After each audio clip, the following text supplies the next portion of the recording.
I wonder what you think makes someone a hero. We'd probably say some of our emergency services, people that work for those services, they're like heroes, aren't they? Doctors who save lives, policemen and women who catch criminals, firemen and women who risk their own lives to go and rescue people in danger. They're clever, they're brave, they're strong. They're heroes, aren't they? Well, the last few days we've been hearing about a man called Jesus.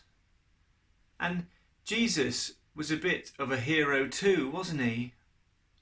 Do you remember our very first day? He healed a paralysed man so that he could walk again. Yesterday, he saved a whole boatload of disciples from drowning.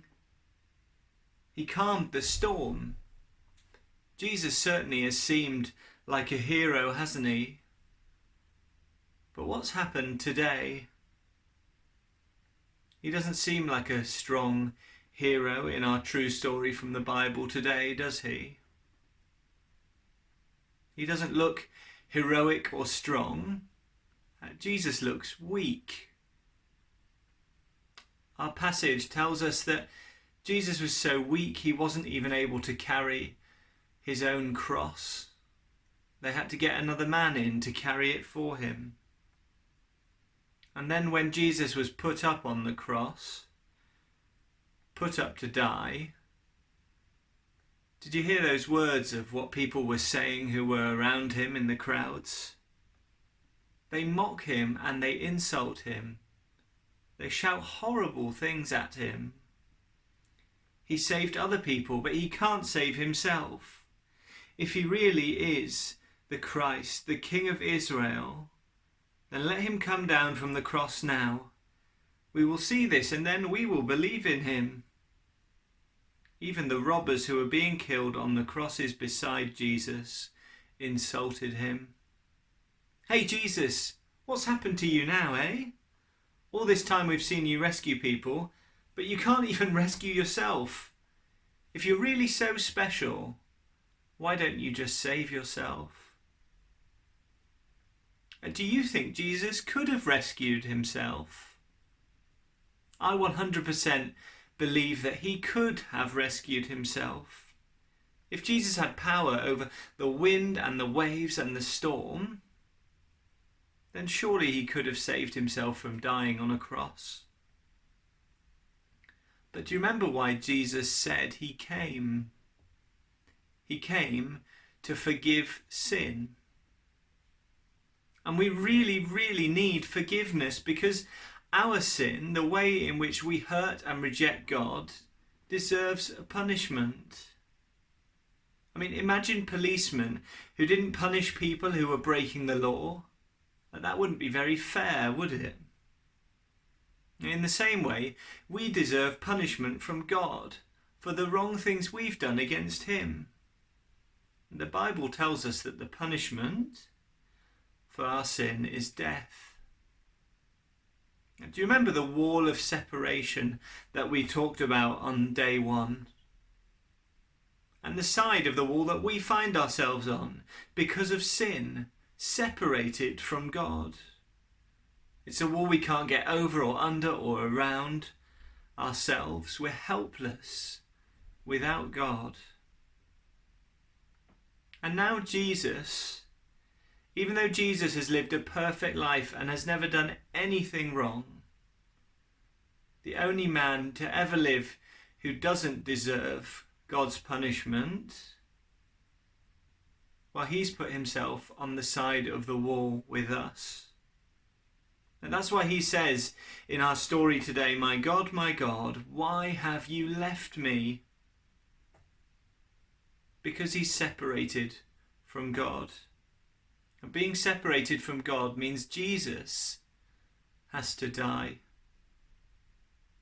And he's not on our side of the wall because of anything that he's done wrong.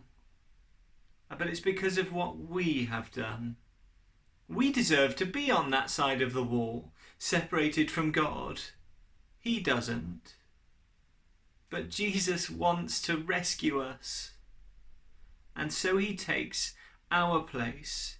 He takes the punishment we deserve. He dies for our sin. And as he dies, something incredible happens to that wall of separation. The Bible doesn't describe it as a wall, but as a curtain.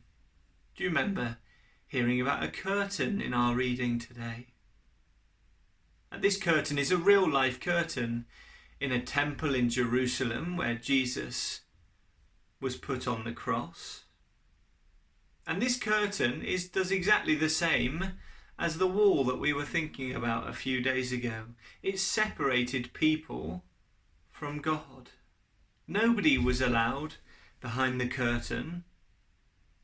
This is not just like some curtain either that you'd find in your bedroom at home.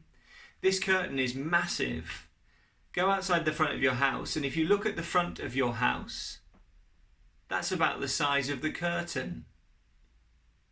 Hold your hand up in front of you. How wide can you spread your hand? That is how thick the curtain was, just to make sure nobody could get through. But as Jesus dies on the cross, do you remember what happened in the temple and to that curtain? The curtain is torn from top to bottom. As Jesus dies, the barrier between people like me and you and God is gone. As Jesus dies for our sin on the cross, we're forgiven. As Jesus dies on the cross to forgive our sin, the curtain of separation between us and God is torn in two. The wall between us and God is smashed to pieces so that we can be with God. We can have a relationship with God and enjoy his kindness and goodness and love forever. On the cross, Jesus had a choice to rescue us or to rescue himself. That's how much Jesus loves you. He chose you. How does that make you feel? That Jesus would do that for you? Does it make you want to follow him? Does it make you want to say thank you to him for rescuing you? If we want to have a relationship with God, then the Bible tells us that all we have to do is trust in Jesus. Trust that he died to save us from our sin. That he smashed the wall down between us and God. And we can be with him forever.